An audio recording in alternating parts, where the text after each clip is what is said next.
Welcome to கதை திரட்டு audio books. இந்த வீடியோவில் நம்ம என்ன கதை கேட்க போகிறோம்னா, எழுத்தாளர் பிவிஆர் அவர்கள் எழுதிய கோசலை வைரம் சிறுகதை. நம்ம சேனலை இது வரைக்கும் சப்ஸ்கிரைப் பண்ணாதவங்க சப்ஸ்கிரைப் பண்ணுங்க. பக்கத்தில் இருக்கிற பெல் ஐக்கானை கிளிக் பண்ணி ஆல்ங்கிற ஆப்ஷனை ப்ரெஸ் பண்ணுங்க. ஸோ தட் நம்ம போடுற கதைகளை உடனுக்குடனே நீங்கள் கேட்கலாம். வாங்க கதைக்குள்ளே போகலாம். சப் இன்ஸ்பெக்டர் சிவா உள்ளூர நடுங்கினான். அவனை டிஎஸ்பி அன்று சாயங்காலம் தம் வீட்டில் சந்திக்க சொல்லியிருக்கிறார். ஏன், எதற்கு? அவன் என்ன தவறை எப்போது செய்தான்? எத்தனை குறைகள், எத்தனை பிழைகள், எத்தனை அடியேன், எத்தனை செய்யணும். பெற்றவன் நீ, குரு பொறுப்பது உன் கடன். சஷ்டி கவசத்தின் வரிகள் இதற்கு மேல் சிவாவின் நாவில் ஓடவில்லை. அவனை பிள்ளை போல பாவித்து முருகன் ரட்சித்தாலும் இந்த டிஎஸ்பி கந்தசாமி கண்டிப்பாய் ரட்சிக்க மாட்டார். உடம்பு மட்டுமா இரும்பாக இருக்கிறது? கோசலை டம்ளர் நிறைய நுரை ததும்பும் காஃபியுடன் வந்தாள்.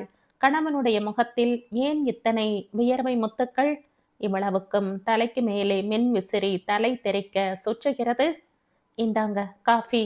அவளுடைய குரல் திடீரென்று கேட்டிருக்க வேண்டும். அவன் ஒரு கணம் பதறி போனான். மறுகணமே சமாளித்து கொண்டு காஃபியை வாங்கி கொண்டான். அவனுக்கு ஒரு சங்கடம் என்றால் அவளால் பொறுத்து கொள்ள முடியாது. கண்கள் கனத்துவிடும், குரல் கம்மிவிடும். சங்கடம் தீருவதற்காக ஊரில் உள்ள அத்தனை கோயில்களிலும் அபிஷேகம் செய்ய வேண்டிக் கொள்வாள். ஏங்க, இப்ப யூனிஃபார்ம்ல இருக்கீங்க என்று கோசலை கேட்டாள். என் தலை எழுத்து என்று சொல்ல நினைத்தவன் டிஎஸ்பி வர சொல்லியிருக்கார் என்றான். எங்க? வீட்டில். அப்போ நானும் வரேன். கல்யாணியை பார்த்து 5-6 நாள் ஆச்சு. 2 பேருமா திருவண்ணாமலை போறதா பேசிக்கிட்டு இருக்கோம். அதை பத்தி கேட்டு எப்போ புறப்படலாம்னு தெரிஞ்சுக்கிறேன். இன்னைக்கு வேண்டாம் கோசலை. சரி, டிபார்ட்மெண்ட் காரியமா தான் வர சொல்லியிருக்கார் போல் இருக்கும் என்றான் சிவா. அவள் எடுத்த எடுப்பில் சரி என்றது அவள் மீது தான் கோபித்து கொண்டதாக எண்ணத்தை உண்டாக்கி இருக்க வேண்டும். கல்யாணியை பார்த்தா நான் ரொம்ப விசாரிச்சதா சொல்லுங்க. சரி. ஏங்க, என்ன கோசலை? நான் ரொம்ப நாளா 3 வருஷமா உங்களை ஒன்று கேட்டுக்கிட்டே இருக்கனே, அது என்னென்ன தெரியுமில்ல? வைரத்தோடு தானே கோசலை? கல்யாணியோட தோடு ரொம்ப உசத்தியா ஜொலிக்குது. சரி, இருட்டில் கூட மின்னுதுங்க. நானும் முயற்சி செய்துகிட்டு தான் இருக்கேன் கோசலை. அக்கம் பக்கத்துல வைரத்தோடு இல்லாத காதே கிடையாதுங்க. நான் போட்டுக்கிட்டா உங்களுக்கு தானுங்களே பெருமை. எப்படியாவது வாங்கி தரேன் கோசலை. இப்படி சொல்லிக்கிட்டே இருக்கிறதுக்கு பதிலா முடியாதுன்னே சொல்லிடலாம். நானும் கனவு காண்றதை நிறுத்திப்பேன். எனக்கு நேரமாது கோசலை, நான் புறப்படுறேன். ஹெட் கான்ஸ்டபிள் மாணிக்கத்தின் பெண்டாட்டி காந்தி கூட வைரத்தோடும் வைர மூக்குத்தையும் போட்டுக்கிட்டு இருக்கா. நீங்க சப் இன்ஸ்பெக்டர், எனக்கு அவமானமா இருக்கு. ஏற்கனவே டிஎஸ்பியுடன் நடக்கப் போகிற சந்திப்பை பற்றி சிவாவின் மனம் கலங்கி கொண்டிருக்கிறது. இப்போது கோசலை வேறு ஈட்டியால் குத்துகிறாள். நான் வரேன் கோசலை. டிஎஸ்பி கந்தசாமியின் வீடு வெறிச்சோடியது. வாசல் வராந்தாவில் நிற்கும் கான்ஸ்டபிளை கூட காணோம். அவனை வர சொல்லிவிட்டு அவர் எங்கே போய்விட்டார்? ஹாலுக்குள் ஒரு நிமிடம் நின்றான் சிவா. மாடிப்படியில் இருந்து குரல் கேட்டது. உட்கார் சிவா. உட்கார்ந்தான். கந்தசாமியின் நடையில் ஒரு தள்ளாட்டம். தமிழ்நாட்டில் எல்லோருமே தள்ளாடலாம் என்ற சலுகை இருக்கையில் ஒரு போலீஸ் அதிகாரிக்கு என்ன விதிவிலக்கா? அவர் அருகே வந்ததும் அவன் எழுந்து நின்றான். சல்யூட் அடித்தான். நீயும் கொஞ்சம் சாப்பிட்றியா என்ற கந்தசாமி. நல்ல ஃபாரின் சரக்கு. பெயிலில் போயிருக்கானே ஸ்மக்லர் காசிம், அவன் கொடுத்துட்டு போனான். இரு, கொண்டு வரேன் என்றார். நோ சார், வேண்டாம் சார். அப்படியே சொல்கிறேன். சரி, கல்யாணி வீட்டில் இல்லை, அதனால் கோசலைக்கு தெரியாது. வேண்டாம் சார். என்ன வர சொன்ன விஷயம்? செக் போஸ்ட் சப் இன்ஸ்பெக்டரை உன்னோட இடத்துல போட்டிருக்க. ராமநாதனுடைய உருவம் சிவாவின் கண்முன் எழுந்தது. சப் இன்ஸ்பெக்டரா வந்து 3 வருடங்கள் கூட ஆகவில்லை. ஆனால் அதற்குள் டிபார்ட்மெண்ட்டில் எப்படிப்பட்ட பெயர் எடுத்து விட்டான்? நேர் பாதையில் இருந்து இம்மி அளவு வழுவி நடந்தாலும் அவனை பிடித்து கோர்ட்டில் ஏற்றிவிடும் ராமநாதனை ஏன் உப்பு சப்பில்லாத அவனுடைய இடத்துக்கு கொண்டு வருகிறார் இந்த டிஎஸ்பி? இந்த 1 வருஷத்துல 200க்கு மேல அவன் ஆம்னி பஸ்களையும் லாரிகளையும் புக் பண்ணியிருக்கான். நாள் விட்டு நாள் கோர்ட்ல கேஸ். தெரியும் சார், ஆனா அபராதம் ஆயிரக்கணக்காக வசூலாறது. உனக்கு தெரிஞ்சது அவ்வளவுதான். இதுவரையில் 3 லட்சம் ரூபாய்க்கு மேலேயே வந்திருக்கு. 7-8 பேர் உள்ளேயும் போயிருக்காங்க. யார் காரணம்? இந்த இடியட் ராமநாதன் தான். என்ன கருத்தை வெளியிடுவது என்று சிவாவுக்கு தெரியவில்லை. ஆனால் கந்தசாமியே தொடர்ந்தார். அவனை பத்தி யாரானும் புகழ்ந்து பேப்பர்ல போடுறாங்களா?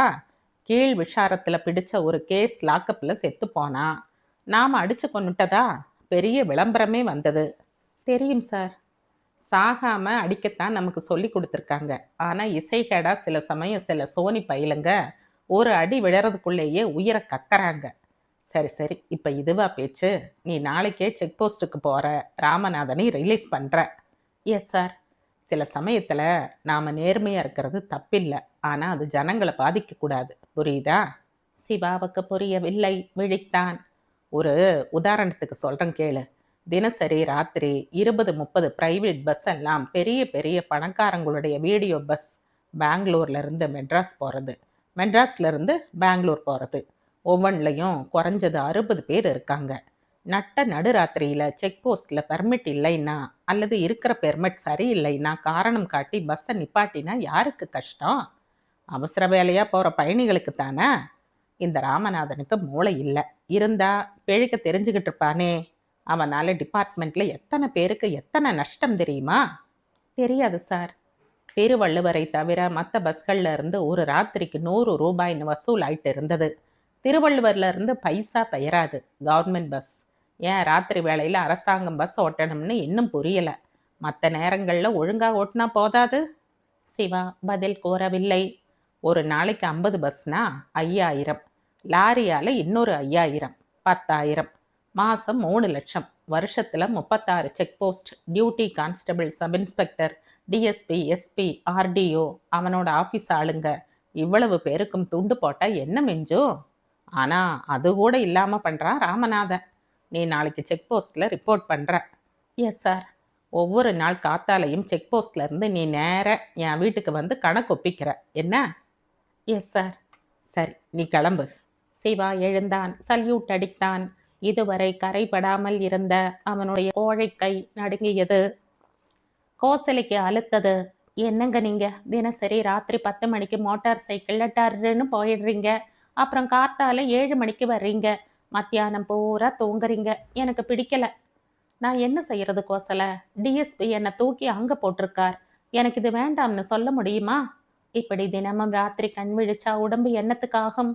12-1 மணிக்கு மேலே செக் போஸ்ட்டில் கொஞ்சம் கொஞ்சம் தூங்குவேன். நீங்கள் இல்லாதது எனக்கு ரொம்ப கஷ்டமாக இருக்கு. பகலில் வீட்டில் தானே இருக்க. ராத்திரி வீட்டில் இருக்கிற மாதிரி ஆகுங்களா? அவளுடைய சிரிப்பின் அர்த்தத்தை அவன் புரிந்து கொண்டான். கொஞ்சம் பொறுமையாரு. பெங்களூர்ல இருந்து அம்மா எழுதியிருக்கா. இன்னும் 1 மாசத்துல தங்கச்சிக்கு பட்டணத்துல கல்யாணம். தெரியுமே, அம்மா வர சொல்லி எழுதியிருக்கா. போயிட்டு வாய. அப்புறம் உங்களை யார் பார்த்துப்பா? கவலைப்படாத கோசலை. இங்க ராத்திரி ராத்திரி நீ தனியா இருக்கிறது எனக்கே பிடிக்கல. சொல்லு, பிருந்தாவன்ல ஏத்தி விடுறேன். காட்பாடியில 9:15 கிளம்பிடு. 4 மணி நேரத்துல பெங்களூர். ஏங்க, என்ன கோசலை? தங்கச்சியோட கல்யாணத்துக்கு முன்னாடி வைரம் வாங்க முடியுமா? முயற்சி செய்யறேன். எப்பவாவது டிஎஸ்பி வீட்டுக்கு போனா கல்யாணியோட வைரத்தோடை வாங்கி பாருங்க. 1.5 கேரட். அடே அப்பா, எப்படி டால் அடிக்குது தெரியுமா? தினசரி காலை 6 மணிக்கு டிஎஸ்பி வீட்டுக்கு போய் வருவதை சிவா அவளிடம் சொல்லவில்லை. நல்ல வேளையாக இதுவரை ஒரு தடவை கூட கல்யாணி அவனை பார்த்ததும் இல்லை. டிஎஸ்பி அவனை வெராந்தாவுக்கு இடதுபுறமாக உள்ள அறையிலேயே சந்தித்து அனுப்பிவிடுகிறார். சரி, நான் போனா விசாரிக்கிறேன். டிஎஸ்பிக்கு யாரையோ தெரியுமாம். அவர் எத்தனையோ பேருக்கு வைரம் வாங்கி கொடுத்தாகிவிட்டது. அப்படியா? அவர்கிட்ட ஒரு வார்த்தை போட்டு வைங்களேன். சரி கோசலை, நான் தூங்குறேன். காலை பிடிச்சு விடணுமா? வேண்டாம். ராத்திரி எல்லாம் செக் போஸ்ட்ல உட்கார்ந்து உட்கார்ந்து காலில் ரத்தம் கட்டி கிடக்கும். பிடிச்சு விட்டா இதமா இருக்காது. வேண்டாம் கோசலை, நீ பாவம். ஏன் சிரமப்படுற? நான் தூங்குறேன். மறுநாள் காலையில் 6 மணிக்கு அவன் டிஎஸ்பியை சந்தித்தான். வந்த காரியத்தையும் முடித்தான். இன்னைக்கு மத்தியானம் வா சிவா, இங்க சாப்பிடலாம். கல்யாணி கடலூர் போயிருக்கா. சரி சார். நீ கெட்டிக்காரன்னு எனக்கு தெரியும். எவ்வளவு நாணயமா என்கிட்ட நடந்துக்கிறேன்னும் எனக்கு தெரியும். Thank you sir. எல்லா ஆம்னி பஸ் முதலாளிகளும் சந்தோஷமா இருக்கிறாங்க. லாரிக்காரங்களை பத்தி கேட்கவே வேணாம். எல்லாம் உங்க ஆசீர்வாதம். ராமநாதன் எவ்வளவு பெரிய முட்டாள்னு இப்போ உனக்கு புரியுதா? புரியுறது சார். நேற்று எஸ்பி பேச்சோடு பேச்சா கேட்டார். என்ன விகிதத்தில் பங்கீடு நடக்கிறதுன்னு சொன்னீங்களா சார்? அப்படியே சொல்லுவனா? 100ல 20 எனக்கு, 20 செக் போஸ்ட் சப் இன்ஸ்பெக்டருக்குன்னு சொன்னா அவருக்கு கோபம் வராது? 10 தானே அவருக்கு போறது. ஆமாம் சார். இன்னும் நிறைய வீடியோ பஸ் ஓடினா நல்லா இருக்கும். யார் கண்டா? நீயும் நானும் ஒண்ணு வாங்கி ஓட்டுனாலும் ஓட்டுவோம். பேசஞ்சருக்கு ரூ. 60 வாங்குறான். 60 பேர். ரூ. 3600. மாசம் என்னாச்சு பாத்துக்க. அதே பஸ் பெங்களூர் போனா பகல் வேளையில பிருந்தாவனம் வரை போறது. மெட்ராஸ்னா ஊரையெல்லாம் சுத்திட்டு மகாபலிபுரமும் போயிட்டு வர்றது. இதுல வேற வரும்படி. நீ இப்படியே ஒரு வருஷம் அலுக்காம உழைச்சா நாம 2 பேரும் பஸ் வாங்கிடலாம். பெண்டாட்டிகள் பேர்ல ஓட்டலாம். சார், ஒரு சின்ன ஹெல்ப். என்ன சொல்லு. கோசலை ரொம்ப நாளா வைரத்தோடு வேணும்னு சொல்லிக்கிட்டு இருக்கா. உங்க வைஃப் தோடு ரொம்ப பிரமாதமா இருக்காம். எஸ்பி பொண்ணுக்கே நான் தானே வாங்கி கொடுத்தேன். எனக்கு வாங்கி தரணும் சார். கோசலையோட தங்கச்சிக்கு அடுத்த மாசம் கல்யாணம். அதுக்குள்ள வேணும்னு ஆசைப்படுறா. இந்த ஒரு மாசத்துல உங்ககிட்ட 15 தேறி இருக்கணுமே. ஆமா சார். கமல்நாத் ஜோஷிக்கு இன்னைக்கே ஃபோன் பண்றேன். நீ சாப்பிட வர்றப்போ அவன் வைரத்தோட இங்க இருப்பான். எவ்வளவு கேரட் வேணும்? 14 கல் தோடு 1.5 கேரட். 12 எடுத்துட்டு வா. மற்றவங்கன்னா 15. நீ எனக்காகவும் சேர்ந்து உழைக்கிறவன். உன் விஷயத்துல நானும் உன்ன மாதிரி நேர்மையா நடந்துக்கணும். சரி சார், வரேன். ஆ, இன்னொரு விஷயம் சொல்ல மறந்துட்டேன். நம்ம மந்திரியோட பொண்ணுக்கு கல்யாணம் நடக்க போறது மெட்ராஸ்ல. கேள்விப்பட்டேன் சார். எஸ்பி சொல்லிட்டார். அமோகமான பரிசா இருக்கணும்னு. சரி சார். நாளையிலிருந்து ஒரு ஆம்னி பஸ்ஸுக்கு 100க்கு பதிலா 120ன்னு வாங்க ஏற்பாடு செய். Yes sir. எக்ஸ்ட்ரா மந்திரிக்கு. சாரி, அவர் பொன் கல்யாணத்துக்கு நினைவு வச்சுக்க. நான் வரேன் சார். அன்று மாலை அவன் அவள் முன் வெளிரிய நீலவண்ண காகிதத்தில் 14 வைரங்களை வைத்தபோது கோசலை ஆடினாள், பாடினாள். உலகமே ரங்கராட்டினம் ஆடியது. டிஎஸ்பியை செலக்ட் பண்ணி வாங்கி கொடுத்தாரு. எவ்வளவு ஆச்சுங்க? 12,000 என்று சொன்னால் இவ்வளவு பணம் ஏது என்று கோசலை உடனடியாக அவனை மடக்குவாள். வங்கி பாஸ் புத்தகத்தில் 300 ரூபாய் கூட இல்லை. விலை என்னன்னு தெரியாது கோசலை. மாசா மாசம் 400 கொடுன்னு சொன்னார். எத்தனை மாசத்துக்கு இப்படி கொடுக்கணும்? அதை நிச்சயமா அவர் சொல்லல. திடீர்னு யாரோ வந்துட்டாங்க. நான் இங்க ஓடி வரணுங்கிற துடிப்புல கிளம்பிட்டேன்.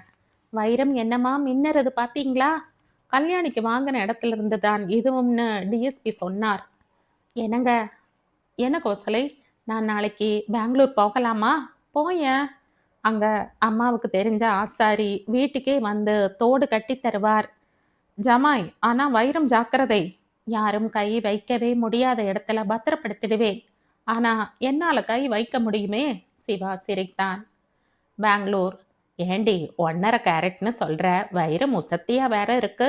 இப்ப விக்கிற விலையை பார்த்தா 15,000 ஆகியிருக்குமே என்றாள் அம்மா. மாசம் 400 தான் கொடுக்கணும் அம்மா. இது என்னடி டிவியா தையல் மிஷினா மாசாந்திரமா கொடுக்க? உன் புருஷனுக்கு 2 மாசம் முன்னாடி கூட உன் அப்பா 2,000 அனுப்பி கொடுத்தாரு. அவரால் இதை எப்படி சமாளிக்க முடியும்? எதையாவது குறைச்சுக்கிறோம் அம்மா. சப் இன்ஸ்பெக்டர் சம்பளத்துல எதையடி குறைக்க முடியும் என்ற அவள். எனக்கு என்னவோ கோசலை, இந்த வைரம் மனசை கலக்கிறது என்றாள். விளக்கு திடீர்னு அணைஞ்சாலே உன் மனசு கலங்கி போயிடும். அது சரி, எப்ப ஆசாரிய வர சொல்ல போற? இது ஆடி மாசம், ஆவணி பிறக்கட்டும். ஆவணியில ராணிக்கு கல்யாணம் ஆச்சே அம்மா. 10ஆம் தேதி தானே. ஆசாரி 2 நாள்ல உம்மட்டம் ரெடி பண்ணிடுவார். அப்புறம் ஒரு நாள் வேலை.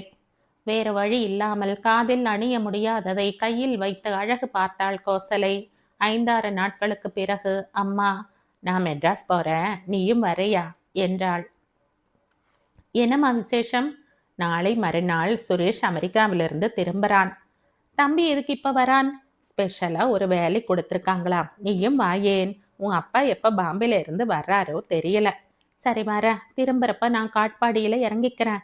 ராத்திரி மெயில்ல தானே போறோம். 10:30க்கு புறப்பட்டா 5:30க்கு மெட்ராஸ். வீடியோ படம் பார்த்துக்கிட்டே போகலாம். வீடியோ பஸ்ஸா? ஆமா, 2 சீட் போட சொல்றேன். மெஜஸ்டிக் சர்க்கிள்ல இருந்து நிமிஷத்துக்கு ஒரு பஸ் புறப்படுறது.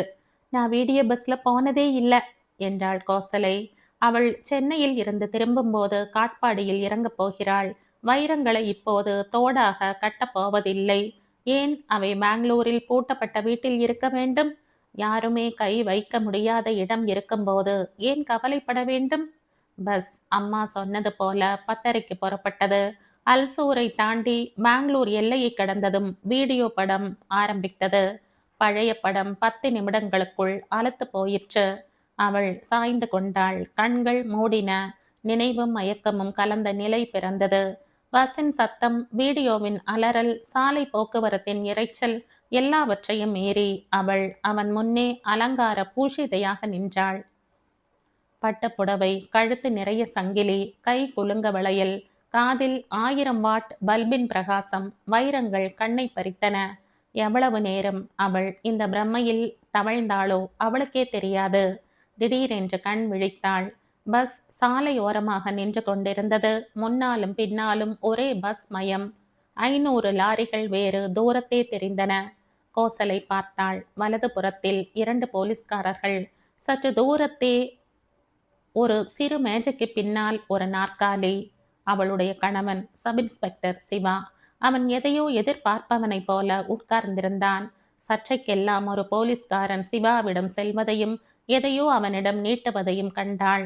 அவன் அதை பார்க்காமலேயே மேஜை டிராயரின் உள் வைத்தான். ஏதோ ஒரு பஸ்ஸையோ லாரியையோ ஏதோ ஒரு காரணத்துக்காக போலீஸ்காரர் பிடித்திருக்கிறார். அது சம்பந்தமான காகிதத்தை தான் போலீஸ்காரர் தன் கணவரிடம் கொடுத்திருப்பதாக கோசலை எண்ணினாள். திடீரென்று ஒரு குரல் அலுப்பு தொனிக்க எழுந்தது. ஏன்பா டிரைவர், வண்டி எப்பத்தான் கிளம்பும்? நமக்கு முன்னாடி 7-8 வண்டி இருக்கு, ஒவ்வொன்னா தானே முடியணும் என்றார் டிரைவர். என்ன செக் பண்றாங்க? செக் பண்ணல, கேஷ் பண்றாங்க என்றான் அருகே இருந்த இன்னொரு பயணி. சார் சொல்றது ரொம்ப கரெக்ட். ஒரு ஆம்னி பஸ்ஸுக்கு இத்தனை ரூபான்னு ரேட் இருக்கு. அதை செக்கா கொடுக்கப்படாது, ரொக்கமாத்தான் நீட்டணும். பஸ்ஸுக்கு 100 ரூபாய் தானே என்று சொல்லி சிரித்தான் அந்த பயணி. போன வாரத்திலிருந்து 20 ரூபாய் ஏற்றி இருக்காங்க என்றார் டிரைவர். எல்லாத்துக்கும் விலைவாசி ஏறப்ப இதுக்கு ஏற்படாதா? முதலில் பேசியவன் கேட்டான். ஒரு நாளைக்கு எவ்வளவு தேரும் என்று. 4000, 5000, பெங்களூர்ல ரேஸ் ஆரம்பிச்சா 7000 கூட ஒசரும். இந்த பணமெல்லாம் எங்க யாருக்கு போறது என்று கேட்டான் அவன் அப்பாவியாக. யோ, நீ அரியா பிள்ளையா இருக்கியே, இந்த பணம் என்ன கோயில் காரியத்துக்கு போகுதுன்னு நினைச்சியா? சின்ன இடத்துல இருந்து பெரிய பெரிய இடம் வரை பரவலா போகும் ஐயா. டிரைவர் சிரித்தார். பிறகு, நம்ம பிஸ்னஸ் நன்னா ஓடணும்னா இது ரொம்ப அவசியமுங்க. போன மாசம் வரை ஒரு ஆள் இருந்தான், மகா ரோதனை, இள ரத்தம். அந்த சூட்ல எல்லாரையும் புக் பண்ணா. பாதி நாள் எங்க பஸ் எல்லாம் கோர்ட்டு காம்பவுண்டுக்கு வெளியே நின்றுட்டு இருக்கோம். எங்க முதலாளிக்கு அவ்வளவு நஷ்டம் தெரியுமா? இப்ப கோர்ட்டும் இல்லை, நஷ்டமும் இல்லை என்றான். பாவம், பஸ் முதலாளிக்கு இந்த செலவு. யாருண்டா அவன்? வாயில விரல் வச்சா கடிக்க தெரியாத புள்ள. இந்த பணத்தை தான் டிக்கெட்லயே அடக்கிடுறாங்களே. தோ அந்த செக் போஸ்ட் இன்ஸ்பெக்டர் வாங்கிறது பஸ் முதலாளிகிட்ட இல்லை, என்கிட்ட இருந்து உன்கிட்ட இருந்து. நல்லா இருப்பானா அவன்? அவங்களெல்லாம் நல்லாத்தான் இருப்பாங்க. அவங்க வீட்டில் போய் பாரு, கலர் டிவி இருக்கும், ஃப்ரிட்ஜ் இருக்கும், பொண்டாட்டி கழுத்துல தங்கம் தொங்கும், காதுல வைரம் மின்னும். இன்னும் 2 பஸ் தான் இருக்கு என்றார் டிரைவர். கோசலை கை பையை திறந்தாள். ஒரு மருந்து கடை ரசீது தான் கிடைத்தது. எழுந்தாள். டிரைவர் பக்கம் சென்றாள். கொஞ்சம் பேனாவோ பென்சிலோ தரீங்களா? அவர் கொடுத்தார். அவள் எழுதினாள். வைரத்தின் விலை தெரிந்துவிட்டது. இவ்வளவு விலை கொடுத்து வாங்குவது வீண் என்று படுகிறது. இத்துடன் வைரமும் வருகிறது. கோசலை யாருடைய கையும் பட முடியாத அந்தரங்கத்தில் இருந்து சிறு பாக்கெட்டை எடுத்தாள். புடவை தலைப்பையும் உடனேயே சரி செய்து கொண்டாள். கடிதம் பொட்டலம் இரண்டையும் இடுப்பில் செருகி இருந்த கை குட்டையில் புதைத்தாள். Driver sir. என்னம்மா? இந்தாங்க உங்க பேனா. அப்படியே ஒரு சின்ன ஹெல்ப். என்னம்மா? நீங்க இறங்கி அங்க போறப்ப அந்த இன்ஸ்பெக்டர் கிட்ட இந்த சின்ன பொட்டணத்தை கொடுத்துடுங்க. என்னம்மா அது? பிரசாதம். யார் கொடுத்தாங்கன்னு சொல்லணும். உள்ள லெட்டர் இருக்கு. தெரிஞ்சவரா? இப்பதான் தெரிஞ்சுகிட்டு இருக்கேன். அவள் மேலே பேசாமல் தன் இருக்கைக்கு வந்தாள். அம்மா இன்னும் தூங்கிக் கொண்டிருந்தாள். டிரைவர் பஸ்ஸை ஸ்டார்ட் செய்யும் முன், நீங்க கொடுத்தத நான் அவர்கிட்ட கொடுத்துட்டேம்மா என்றார் டிரைவர். கவனிச்சேன். அவர் உங்களுக்கு வேண்டப்பட்டவரா? ரொம்ப ரொம்ப ரொம்ப என்றாள் கோசலை.